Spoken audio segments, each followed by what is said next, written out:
all I'm saying is that we face a gigantic sleight of hand, a conceptual trick that has created an equivalence of these different meanings of democracy, the ideal and the mechanism. The moral charm of the ideal of democracy is used to reinforce the potency of the word democracy, and their combined power is deployed to justify the rulers who manage to tick enough boxes in the institutional checklist of democracy. These two things are bundled so tightly that any questioning of democracy as a form of government is presumed to be an attack on the very ideal of democracy.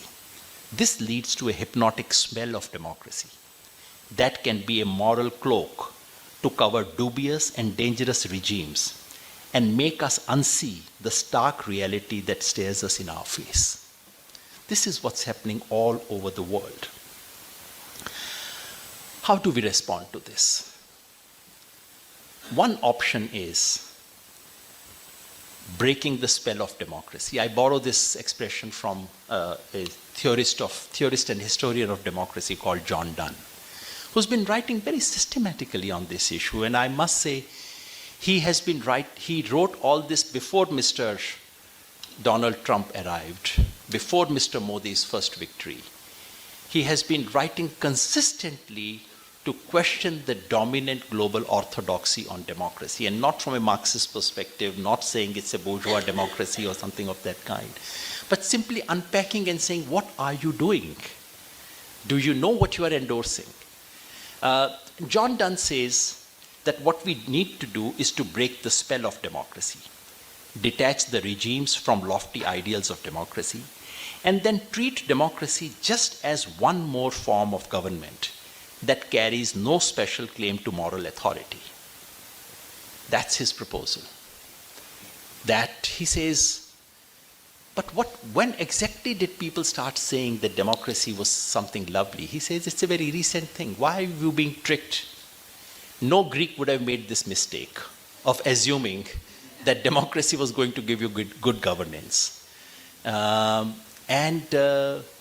Most people, this is just one of the forms of government. Stop worshipping it.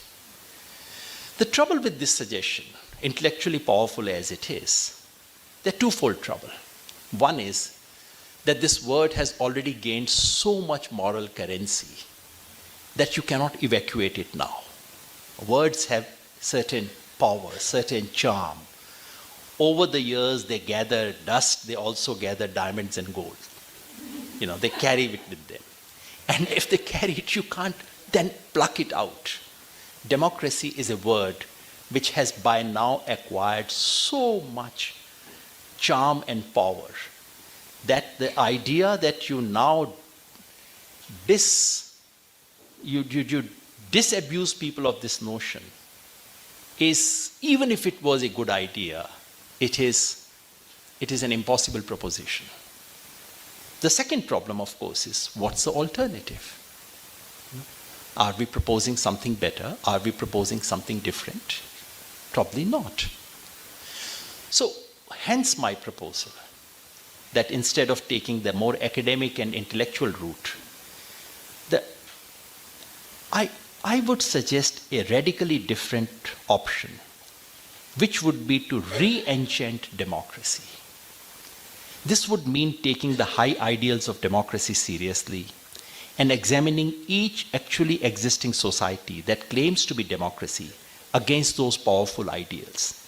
That would involve a willingness to acknowledge that so-called democratic regimes do not offer to their citizen anything that remotely resembles equal power to shape politics, policy, or personal outcomes that matter to people. It required a willingness to say that we don't have any finished product democracy, any real model of democracy, that what we have are at best potential democracies, that democracy is a work in progress. So my suggestion is exactly the opposite, which is to say, keep the charm of the word, but turn that ideal into a critique of the mechanism. Any mechanism that claims itself to be democratic must show me that it actually gives people equal power to control any significant decision concerning their life. If it doesn't, you are a pretend democracy, you are not a real democracy. Which democratic ideal should we re-enchant? The dominant global understanding has been something that we have called liberal democracy. I don't want to get into serious history of idea dispute. There are friends who know it much better than I do. I would suggest that actually there is a much deeper and much more radical ideal of democracy available to us, which should be called Republican democracy. Our constitution calls ourselves not just a democracy, it says we are a democratic republic. The word republic has intrigued me because when I was in school, in class 9, my civics teacher told me that, well, republic is a form of government in which there is no king, in which the person who rules the country is not hereditary, that's all.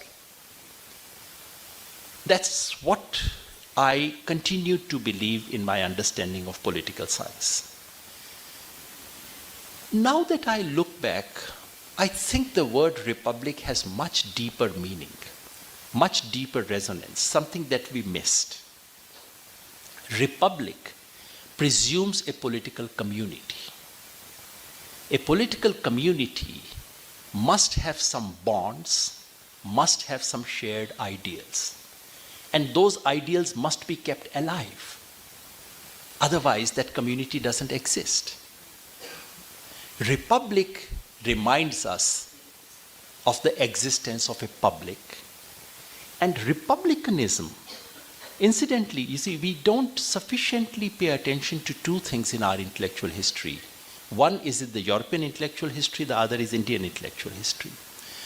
Republicanism is a much deeper, stronger current of thought than liberal democracy. Liberal democracy is much more recent. Republicanism goes much deeper, the ideal of civic republicanism that goes to 500 years ago to Italy. Republicanism, instead of anchoring itself in the liberal ideal of non-interference, republicanism grounds itself in the ideal of non-dominance. Now that's a more radical way of interpreting democracy. Also, republicanism enables us to connect with the ancient Indian republics, the ideal of Ganatantra. And incidentally, it's not me who's trying to establish that connection. Baba Sahib Ambedkar actually spoke about it because of his interest in the shamanic tradition, his interest in Buddhism. So my proposal is that we should reinvest this word democracy with deeper and more radical connotations than has been passed on to us, and use it then as a critique of all the existing mechanisms and forms of government, whether they measure up to or they do not. What are the implications of what I am suggesting? I'll quickly talk about three kinds of implications and then stop. One is purely theoretical for friends who are interested in democratic theory. Normally, public lectures should not get into this, but since this is in the memory of Father Kappen, who understood the power of theory and power of theory to distort our view of what we have in front of our eyes. Because the trouble with theory is this, that a theory can make us see things that no one else can see. And theory can make us unsee things which are right in front of our eyes. That's the problem with theories. And that's the beauty of theories. So, the theoretical proposals are, first of all, the proposals are about rethinking the dominant democratic theory. First of all, we need to widen the conceptual apparatus of democracy to include diverse ways, languages, idioms, theories, in which democracy has been understood all over the world. Democracy is not merely property of Western political thought, not merely the property of a tiny part of the world. In multiple ways, people have thought about it. In fact, Buddha has this lovely expression when someone speaks to him about, should we invade this country? Buddha gives a response to say, he doesn't say don't invade. He says, and that's a republic which is to be invaded. And Buddha says, go and find out, do these people consult each other before they take a decision? Do they do this? Do they do this? Do they do this? If they do it, don't attack that country. That already is a deep notion of republic, of republican, a democratic republic, which is built there. So we need to look at, and this is something you would find in Africa, you would find in Latin America, all parts of the world. Second, it requires enriching the normative standards embedded in the idea of democracy by taking into account the many histories and traditions of democratic thinking across the world, something I've just referred to. Third, we need to expand the repertoire of institutions, conventions, and practices that go into the making of democracy in societies that are often quite different from each other. You know, the trouble is that we are being told that unless we have been handed over a checklist, go to Afghanistan, bring democracy to Afghanistan, and the way to bring democracy is to create a parliament. The parliament should be elected in this way. It should have the following constitution and so on. And once you've done it, great, you've established democracy. And that's how we established democracy in Iraq, didn't we? Iraq, Afghanistan, we forced them to be free, one after another. Could it be that democratic institutions could take very, very different forms in different kinds of societies? I noticed that the lecture given by Vandana Shiva in this series earlier was about different forms of democracy, ecological democracy, of course. So that's something to be thought about. And we need to rewrite the history of actually existing democracies, both in global north and global south, to reflect their radically different experiences and trajectories. So one part of Re-Enchanting Democracy is about rewriting democratic theory. Second part is about radically rethinking the mechanisms. Partha Chatterjee has recently written something, and his basic argument is that we have allowed the logic of state to trump over the logic of the nation. This is what has happened in the last 75 years. And we need to find ways of bringing the logic of the nation, what he called people nation, to once again overcome the logic of state. In that spirit, we need to rethink the mechanisms in our context that actually meet the what should then qualify to be democracy. Minimally, that should include radical decentralization. I mean, even before decentralization, at least federalism, which we are beginning to lose what we had for the last 70 years. So just a bare recognition that India cannot be governed from Delhi. And there's one nation, one election, one nation, one something, something. All these are ways of bypassing the federal spirit of our constitution. So retaining and preserving our federal legacy, although the word federalism has not been used in our constitution for some reason. Second is radical decentralization. No matter how great the ruler, no matter how beautiful the method through which they have been elected, someone sitting in Delhi cannot understand what's happening in Uttar Kannada. So and the same applies to someone sitting in Bengaluru either. You really cannot. A radical decentralization of power, constitutional constraints on majoritarianism. We need to actually strengthen the existing constitutional constraints, because constitutions are about constraining governments. This basic argument somehow has disappeared from our public vocabulary today. Constitutions are not about enabling government. Constitutions are about disabling governments. Constitutions are about saying, no matter what your majority, no matter this, you cannot touch this. And all those things are being diluted today. So actually strengthening of constitutional mechanism, because the question of majoritarianism, the tendency of majoritarianism is built into this mechanism itself. Unless you provide for constitutional no-go zones, this is bound to happen. Also, something that we don't have in our constitution is some constitutional limits to what one generation can do to resources of another generation. Unfortunately, we have no constitution. South African constitution begins to do that. But otherwise, most constitutions just don't have it. So in my state, Haryana, my generation has basically drank all the waters for the next 7 generations. That's actually what has happened. There is no water. In my village, the water is 500 feet below, although the water is brackish. They've gone 500 feet below, in some places 1,000 feet below.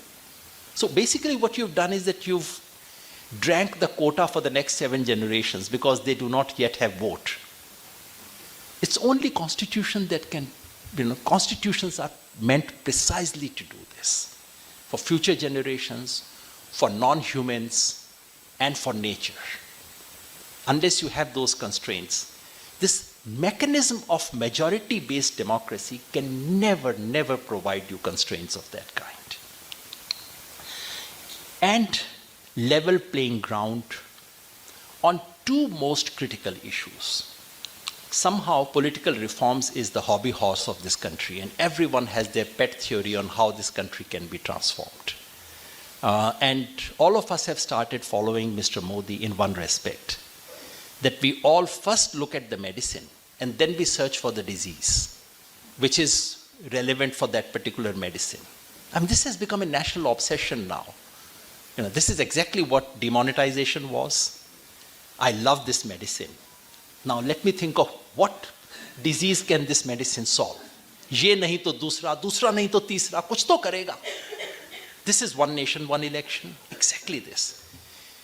I think we need to think the other way around. What are the real serious issues in our elections? And I think the 2 biggest issues in our elections currently are unequal access to money and unequal access to information.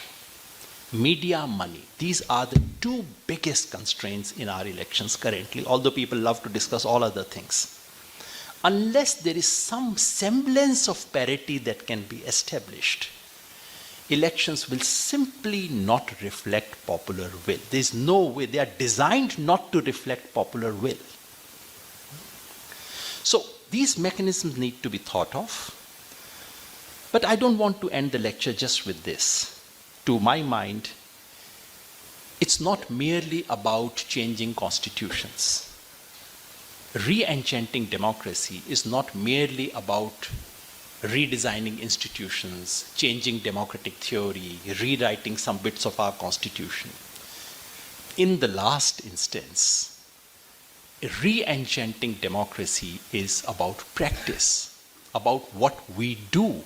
No constitution in the world can give you good government unless you work at it every single day. It's a brute reality. And our generation, I speak of my generation,